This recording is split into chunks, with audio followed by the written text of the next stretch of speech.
American readers won't be surprised to learn that by the time the Japanese emperor sent his surrender message on August 15, 1945, the United States and the Allies had decisively outclassed Japan's air and naval might in the Pacific. They might not be as aware that the majority of Japan's land forces were still mainly in place. After 3 years of fierce fighting that started in late 1942, Allied troops had defeated the Japanese defenders and retaken many Pacific islands, including Okinawa and the Philippines. However, they had yet to defeat important Japanese army troops at that time. The abrupt Soviet offensive on August 8, 1945, had left a reduced force of about 3,000 Japanese soldiers in Manchuria, and many of them were on the run when the ceasefire went into effect. Every other Japanese division, dispersed over East Asia, was still completely intact. Japanese troops in the Dutch East Indies, Malaya, Thailand, Burma, and French Indochina were among them. These forces had seldom even been put to the test in combat, while being undermined by constant American air and submarine strikes on Japanese ships. By the end of the war, almost 1.2 million Japanese soldiers remained in China, the biggest concentration in East Asia. Japan had made fruitless attempts to suppress the Chinese since 1937, only to find that doing so was bolstering the fledgling Chinese nationalism. Large swaths of China were still uncontrolled by the Japanese, despite the fact that they had taken control of the country's biggest coastal cities and the primary communications routes in the east. Warlord, communist, and Chinese nationalist armies periodically engaged in combat with the Japanese and with one another. Japanese soldiers launched a significant operation to capture airfields in western China that were being used by American bombers as late as the spring of 1945. With no definitive end in sight, the war in China was a long, slow-moving combat interspersed with sporadic Japanese field wins. It was characterized by comparatively low Japanese deaths and a nationalist adversary that would rather manage its resources than risk losing a lot of men and limited supplies in close action. As their forces would advance, capture land frequently without confronting the enemy, and then surrender gains to shorten their lines, the war frequently felt pointless to the Japanese soldiers. Instead of fighting, many of the soldiers were on light garrison duty in cities. The experiences of the soldiers and sailors fighting on the western and southwest Pacific Islands were very different from their own. In the Pacific, the Allies captured some captives who had served in China before. During questioning, they frequently conveyed their astonishment at the intensity of the fight against a more formidable and well-prepared adversary in the Pacific, for which they were unprepared. During military operations, Japanese soldiers in China were supposed to subsist on the soil. A ration of rice, some veggies, and sometimes some dried fish and cigarettes were given to him, but other than that, he was left on his own. He could either barter for whatever spoils he might have liberated, pay for it with worthless money, or simply take it if he needed more food or shelter.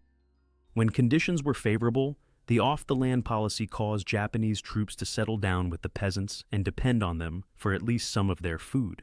The Japanese would not think twice about administering harsh punishment, even death, to the farmers who resisted. Before the Japanese arrived, the Chinese peasants would often just run away.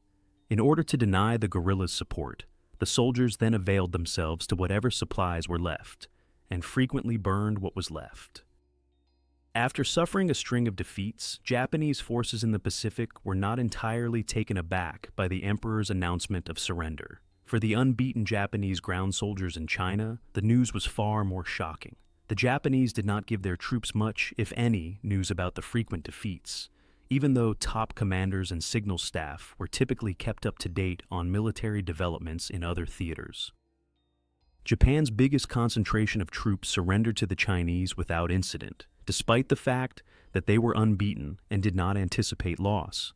The Japanese anticipated the worst after witnessing, and in some cases, taking part in, the frequently brutal treatment of Chinese civilians and prisoners of war. As a result, they were completely surprised by the consistent and innocuous reception they received from the Chinese. The Kuomintang, or Chinese Nationalists, had a well-thought-out official policy that descended from the highest levels. As soon as the war was finished, Generalissimo Chiang Kai-shek established the framework for his government's post-war policies.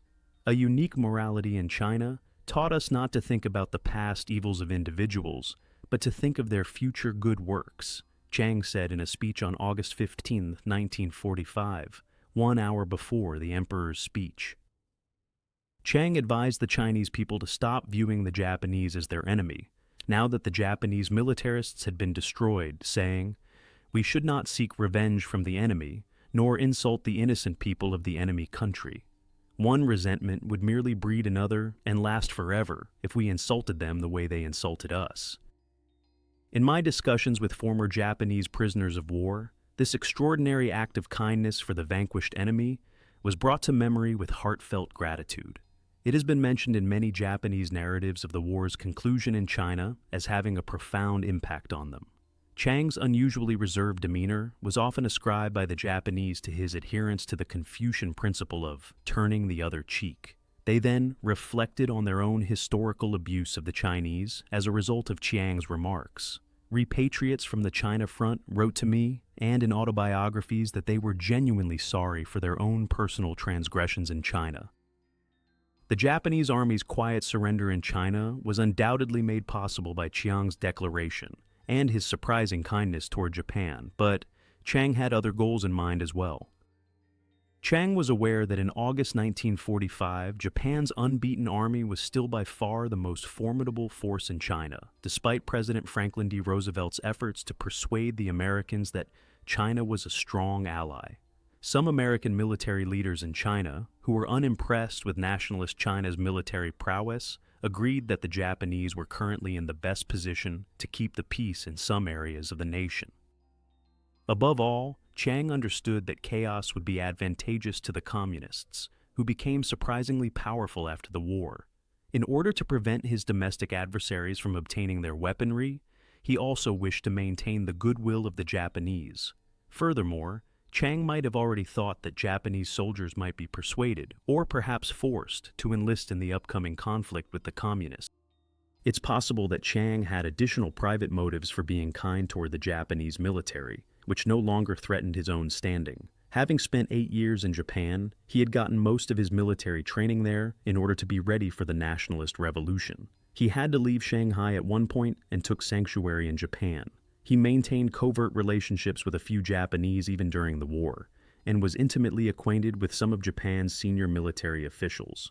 Furthermore, there were other nationalist military leaders with similar connections to Japan. A Chinese source claims that because General Ho Ying-chien, the nationalist chief of staff, was re-establishing contact with his former instructor, at the Japanese military academy, he used the word sensei, teacher, as his first word when he called on General Okamura Yasuji, the Japanese commander in Nanjing, to surrender.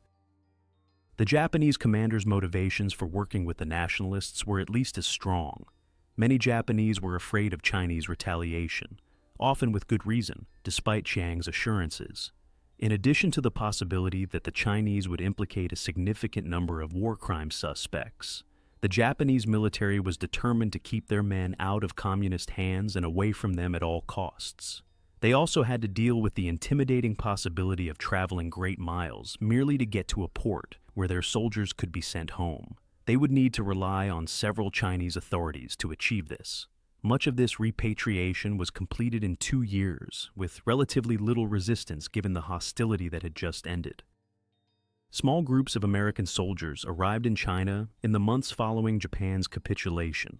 They were determined to have Japanese forces surrender to the nationalists rather than the Americans, as the Japanese would have undoubtedly preferred in order to politically support Chiang Kai-shek. Furthermore, the Americans shared the nationalist goal of putting all Japanese under nationalist, not communist, control, and ensuring that Japanese weaponry end up in nationalist, not communist, hands. Although the nationalist treatment of their former adversaries differed greatly from that of Japanese prisoners of war treated by the United States and its Western allies, this strategy was implemented without incident. Nationalists handled the Japanese with child gloves in an effort to maintain their honor and face, as seen by the autobiographies written by Japanese veterans of the war in China and by the interviews I did with them a few years ago. The anecdotes that follow show the range of experiences that Japanese soldiers had in China after the end of the war. In a privately released memoir, Yasuzo Hattori recounted his extraordinary post-war career as a Chinese nationalist officer, which he further discussed in an interview. After being enlisted in the Japanese army in December 1944, he was deployed almost immediately to Inner Mongolia, around 350 miles west of Beijing, to the city of WW2 on the Yellow River. Despite being stationed at the very edge of Japanese control, he enjoyed good, easygoing job as a radio operator. Both roll calls and raiding party involvement were absent. His sole duty was to tune in to international broadcasts. The war was nearly ending when his battalion was attacked for the first time on August 13, 1945. Hattori hadn't even carried a gun until that point. Hattori claims that the enemy he had encountered was one of the thieving warlords that ruled the region surrounding WW2, rather than the Chinese Nationalist Army. This specific warlord had formed cooperative arrangements with both the Japanese and the Nationalists, having graduated from a Japanese military school. But soon after the conflict ended, the Nationalists gathered the Japanese armaments. The putative prisoners of war actually had a better quality of life. Food was stored in their warehouses for 2 years. Since their POW camp had little restrictions on access and departure, they were able to enter the town virtually at will. Most importantly, the infamous term prisoner of war was never applied to the Japanese. The unexpected kindness of the Chinese toward him stunned Hattori, and he was eager to return the favor. Their enemy requested that they return a month or two later to retrieve some of their weapons and ammunition. Even as early as the fall of 1945, it seems that the nationalist warlord battle with the communists was not going well in this isolated region of China. After being dispatched to protect the railroad tracks, a few Japanese soldiers were captured by the communists, brainwashed, and brought back to their own units to continue an underground propaganda operation. Another contingent of Japanese soldiers disappeared and secretly established themselves close to a Japanese warehouse where they smuggled clothes for sale to Chinese traders. They also offered flour sacks for sale. Others helped the local coal mines resume operations by selling dynamite from military supplies. The Chinese were prevented from merely seizing the necessary materials by a combination of their long-standing fear of Japanese authority and their realization that they could need the Japanese to defend themselves against the communists. Nearly all of what was then regarded as WW2's modern machinery had already been installed by Japanese businessmen. After the repatriation of the Japanese citizens who had run the miner companies, it slowly came to a halt. Hattori claimed that the local Chinese lacked the administrative and technical know-how to take over the enterprises that produced kerosene, matches, and coal, among other things. In order to boost the economy, the Chinese government requested that roughly 500 Japanese soldiers stay behind. They were promised 3 meals a day in addition to pay commensurate with their military rank. Among those who chose to accept the offer was Hattori. Even though he didn't communicate with his family, he believed they could live without him for a while because he had a youthful enthusiasm to help rebuild China, and the job prospects were not good back home. The Chinese nationalists elevated him from a lowly enlisted man in the Japanese army to first lieutenant and gave him the name Pai Siu-gen, with the duty of restarting the match factory. The unexpected kindness of the Chinese toward him stunned Hattori, and he was eager to return the favor. He was proud once more, particularly because the Chinese tactfully avoided bringing up Japan's setback. American officers were unaware of Hattori's unit's presence when they arrived to assess it. As long as the Americans were around, all Japanese who served the nationalists were instructed to remain silent. Before long, the Americans left. Hattori's group of Chinese volunteers chose to seize the possibility to be repatriated to Japan when it presented itself, as communist pressure mounted. However, the last train leaving before the communists severed the rail route to Beijing was already vanishing from view when they reached the railway station. Hattori realized that he and others might have been the victims of a plot by Chinese and senior Japanese army commanders. At any rate, there was no longer any possibility of an early repatriation. The 500 Japanese made up the primary force of WW2's defense, which was led by a Japanese colonel from the general staff. 3,000 Chinese draftees needed to be trained. the Japanese picked up enough Chinese quickly to be able to teach their forces without the assistance of interpreters. Hattori educated over 100 Chinese soldiers in the fundamentals of infantry tactics. Each Japanese commander had a deputy who was a nationalist. Chinese families were housed with the Japanese. They spent their fast-declining money due to inflation on meals at Chinese eateries. Not surprisingly, given these conditions, Hattori did not feel that Japan had lost the war. He was obviously no longer a prisoner of war. He was free to come and go as he pleased, as did other Japanese in similar situations. He acknowledged having a little swagger as a recently promoted officer. During his reincarnation, he had numerous encounters with Chinese women who were interested in marrying new nationalist officers. Hattori claims that they trusted men who were serious about their work, even if they already have wives at home. A masmiai, which is a formal gathering of men and women to discuss setting up an engagement, took place, but in Hattori's case, it ended in failure with all of the face saved. When communist military pressure mounted in 1947, the good times started to go south. The Japanese-led soldiers were compelled to retreat to positions that were ready as a result. They were forced to stay and hope for the best, because their rail connections to the shore had been severed. In addition, the Japanese believed they owed the nationalists a debt of gratitude. Furthermore, Hattori noted that the strict Japanese militarist dictum that forbade withdrawal had brainwashed them. The communists bombarded the Japanese-led units for 3 months. Hattori pointed out that the Japanese were also engaged in combat with the communists. He deduced this from the frequent loudspeaker calls to defect they heard from the opposing side. Additionally, he observed opposing soldiers wearing hachimaki, or headbands, around their heads. The Chinese tied theirs in front, whereas the Japanese tied theirs at the back. There was an unwritten agreement that the Japanese working for the two Chinese sides never opened fire on each other. The mixed nationalist Japanese force was eventually able to advance to an attack after Beijing-based nationalist aircraft blasted enemy positions and resupplied the WW2 defenders with ammunition. However, Hattori said that some of their Chinese nationalist forces had just left when things became hot. In order to imitate combat, the more non-violent Chinese used to just shoot their guns into the air toward the enemy. There were 125 Japanese injured and 50 dead when the communists suddenly abandoned the siege. Hattori was returned to Japan without any more adventures when the railway to Beijing was reopened in the fall of 1948.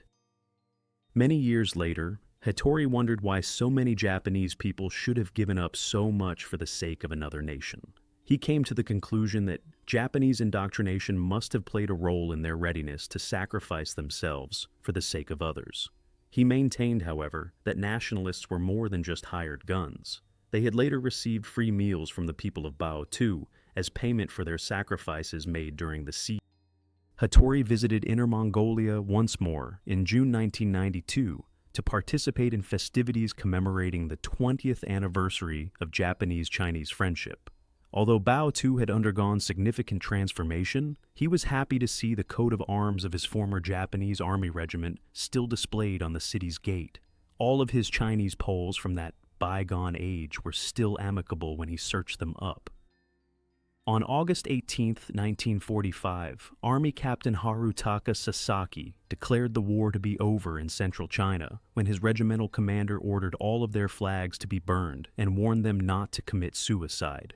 Chinese revenge may be harsh, but we will first have to endure it, he informed them. A few days later, the unit was commanded to depart Nanjing for Chiang and then travel 285 kilometers north down the Yangtze River to Nanjing. They hardly thought the battle was over and were still dressed in camouflage. Compared to his memories of marching through this area in 1942, Sasaki found this section of Jiangxi province to be more barren. Along the way, they came across elements of the new Fourth Red Army, who requested that the Japanese surrender their weapons, while the Chinese who lined the road as they marched jeered impudently. This was turned down, and the Japanese commander issued an order for even more stringent self-defense procedures that avoided any behavior that may be seen as hostile. As they marched across Chinese territory, still fully armed but officially recognized as prisoners of war, Sasaki and his allies naturally thought they were in a strange situation. They had been instructed by China's Nationalist Army headquarters to protect themselves from bandits, the Red Army. 30 miles south of Nanjing, the Japanese commander crossed the Yangtze again and urged the local leaders to let them know their planned march route through their country.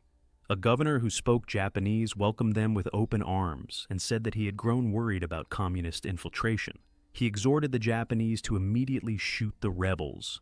Additionally, the governor set up a meeting between them and the provincial militia leader. He made it apparent that he was eager to carry out cooperative operations with the Japanese and assured them that quarters would be ready for them.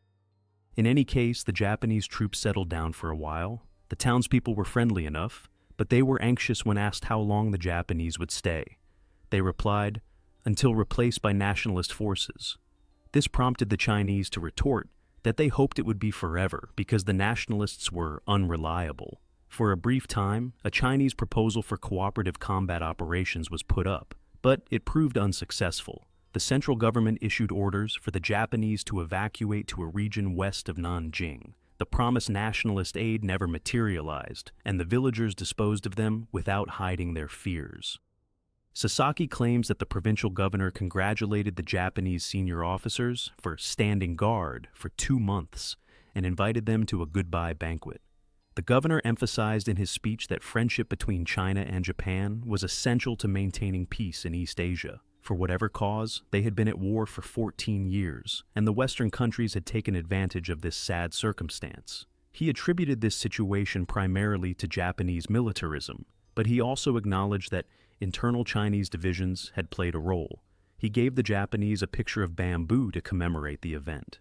The Japanese may snap back to a more optimistic perspective by looking at the bamboo if they ever felt disappointed. For the Japanese, who felt that being treated properly in order to keep their face was especially valued during a period when they had been vanquished, all of this was welcome news. The Chinese commander raised his cup to salute the friendship between the Japanese and Chinese at the end of the meal. The security chief of the provincial militia invited the Japanese to his own party after the governor's celebration ended. They thought he simply could not let go. He took advantage of the situation to request that the Japanese leave grenades for his troops, claiming that the communists were most afraid of this weapon. The Japanese found it difficult to answer amid the party environment where the request was made, even if they thought that grenades were barely enough to reverse the tide against the communists.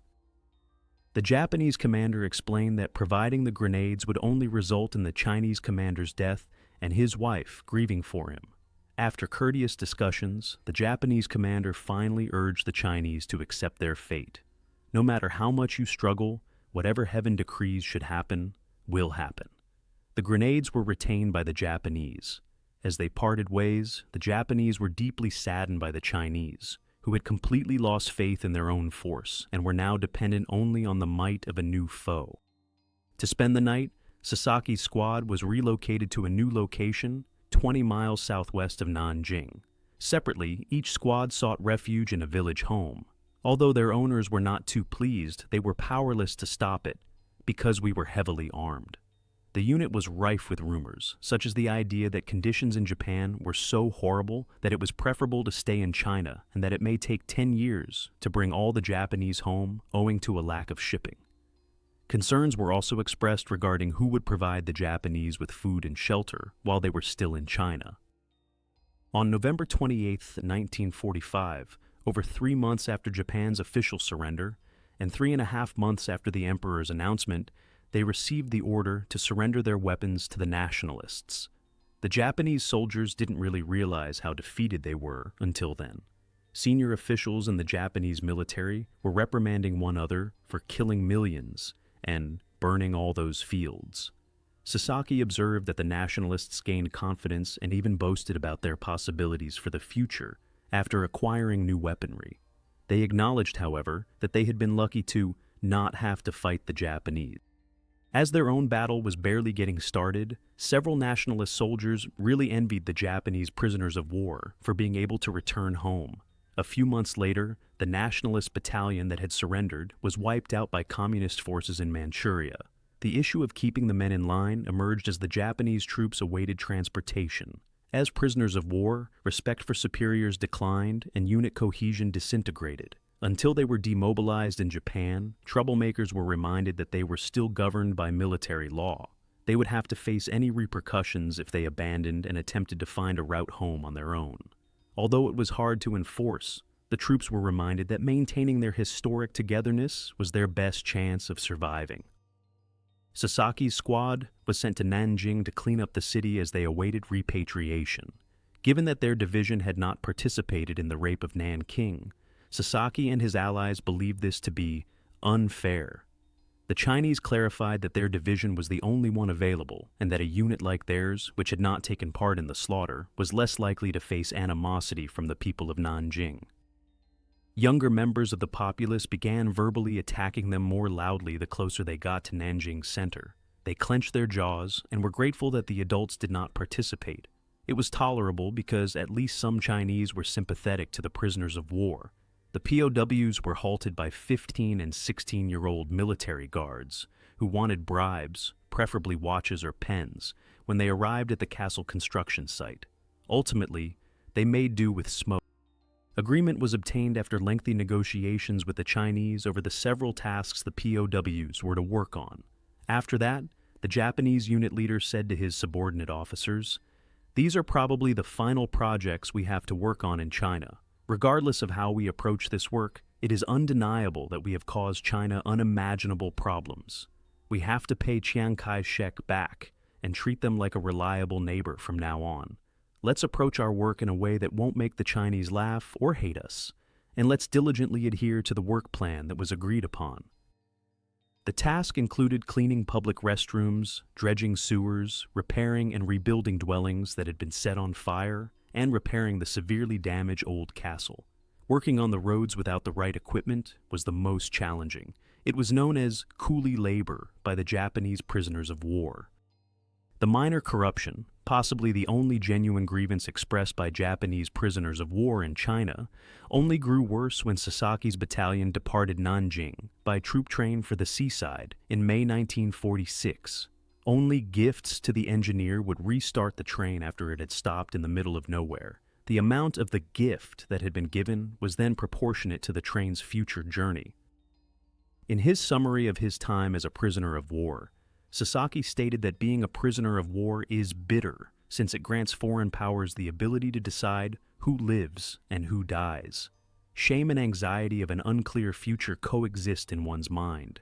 He felt it was ultimately because of the generosity and foresight of Chiang Kai-shek and other Chinese officials that he survived the ordeal unscathed, was not even considered a prisoner of war for a large portion of the period, and had kept his men in line until the very end. His gratitude would never be able to match his feelings of gratitude. "I have the deep sense that we lost because of the Chinese people's capacity to see into the future and their limitless humanity," Sasaki wrote. Ironically, despite his unending appreciation, Sasaki still refused to acknowledge the 300,000 Chinese nationalist and communist victims of the Nanking rape. We Japanese need to learn from them. He maintained that it was unlikely that the high numbers could be accurate because he had not suffered any mistreatment while helping to rebuild Nanjing. In the days following Japan's capitulation, Masanobu Kato had yet another tale to share. He was sent to the Henan province city of Xinyang, which is located north of Wuhan. They started by burning all of the unit's administrative records, private journals, notebooks, and other potential evidence that could be used against them in the future, because they believed that nationalist and American forces would be arriving shortly. Together with a large number of thieving nationalist guards and citizens who rode on top of and between the cars, they were finally crammed into a train that was traveling north. The train once derailed, killing and injuring numerous guards and civilians. The local Chinese, who intended to exact revenge on Japanese troops they knew were on board, were suspected by the Japanese of being responsible. Upon reaching Jiangzhou in the central Henan province, every member of Kato's unit was officially declared a prisoner of war. Perhaps because the commander of one of the Japanese battalions had been a classmate of the Chinese commanding officer during their time at a Japanese military institution, the Chinese showed them courtesy. But even Kato, a lowly private first class, sensed their nice treatment, which he attributed to basic Chinese humanism.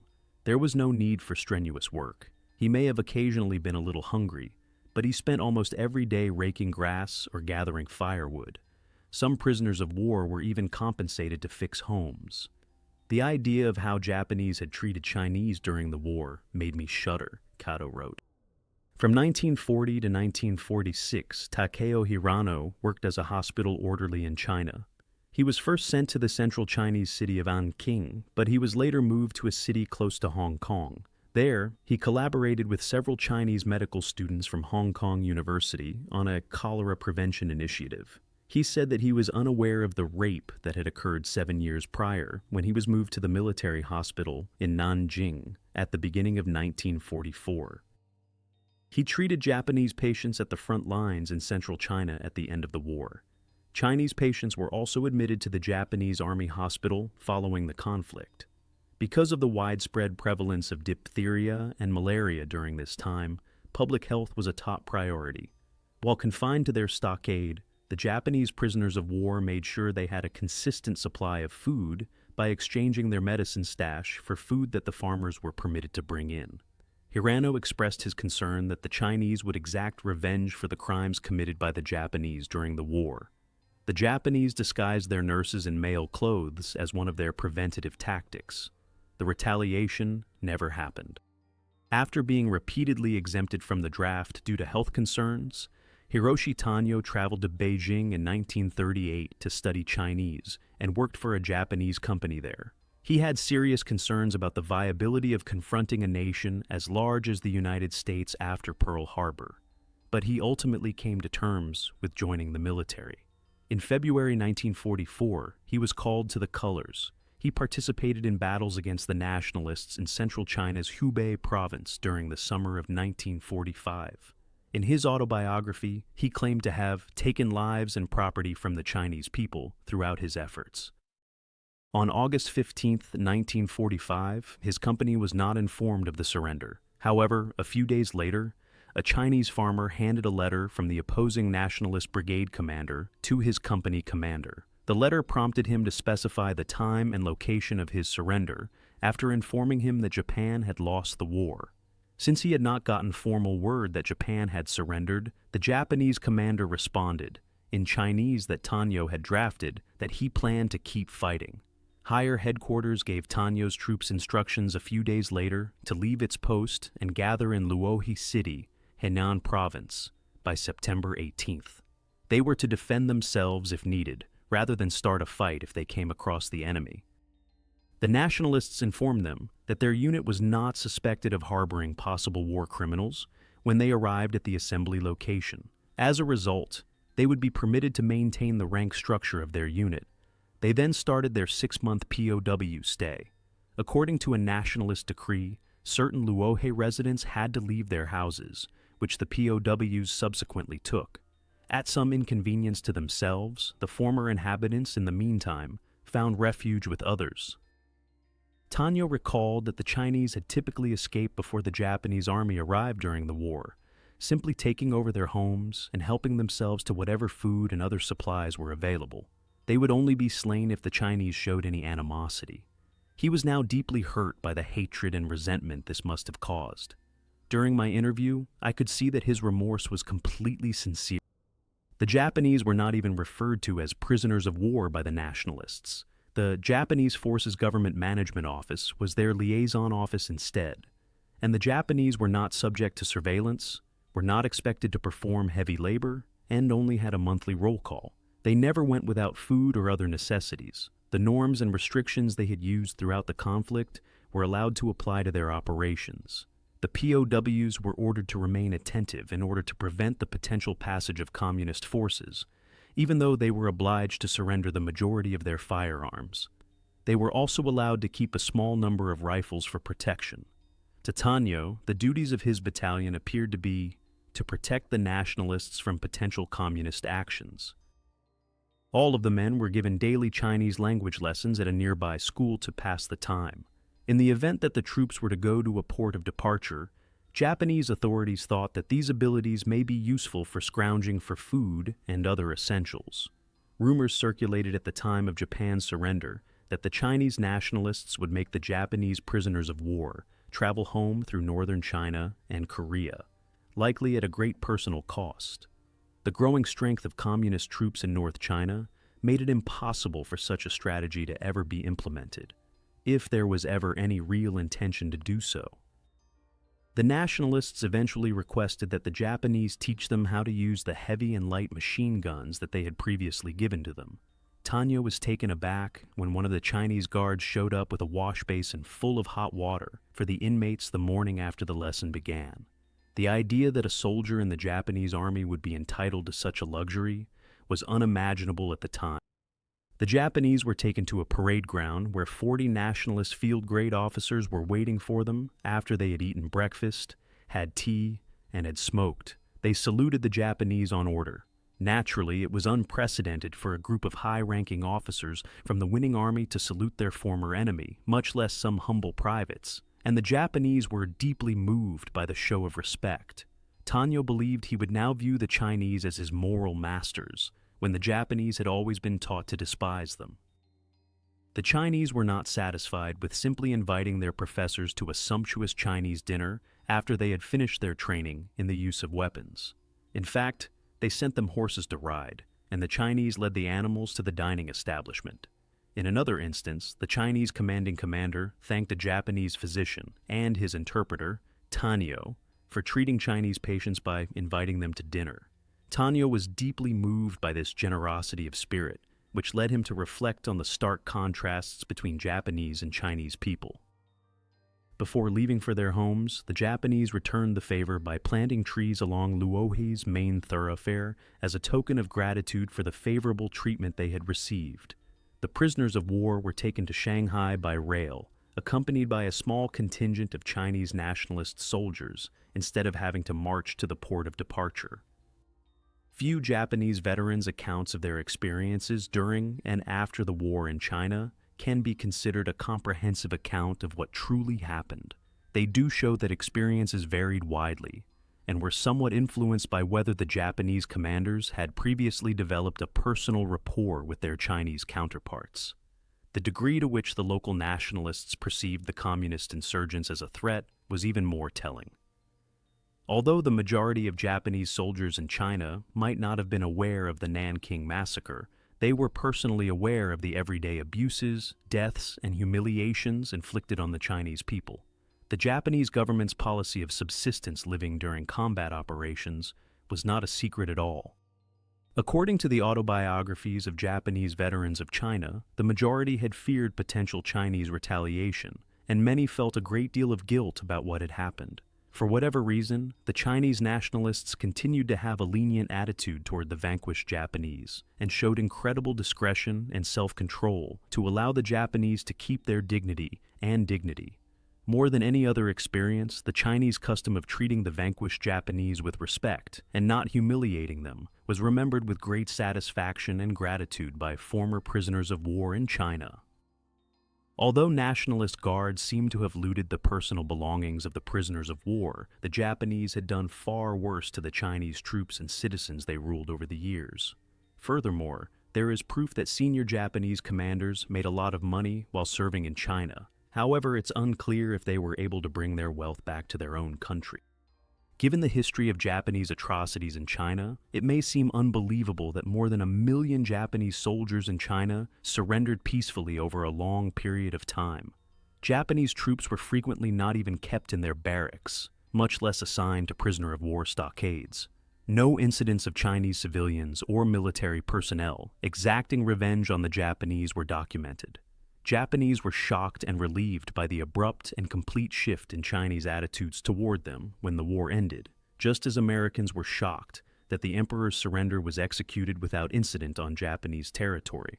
There is little question that the Chinese assisted the Japanese in saving face during a particularly delicate time in history, regardless of whether such sudden shifts in behavior toward their once aggressive enemy are a result of Chinese realpolitik, the Confucian heritage shared by China and Japan, or some other factors. Suspected war criminals were put on trial by both the communists and the nationalists. Some received death sentences, while others were imprisoned in China. A couple of years ago, a 2-part television show featured recent interviews with the former war criminals in Japan, the communist war crimes tribunals, and the favorable treatment the suspects had in prison. These now elderly guys acknowledged in these interviews that they had taken part in unimaginable crimes against civilians and Chinese military captives, and that they deeply regretted what they had done. Two renowned professors confirmed the veracity of these events as part of the presentation. The post-war experiences of Japanese soldiers in China helped to sustain the reconciliation between East Asia's two major neighbors, notwithstanding several unresolved issues in the Sino-Japanese relationship. However, the newly democratic Taiwan and its attempts to preserve its independence might still gain from Chiang Kai-shek's kind treatment of the vanquished Japanese. North Point, Michigan is home to Ulrich A. Strauss. The University of Washington has released his research on the experiences of Japanese prisoners of war who were taken by the Western Allies during World War II.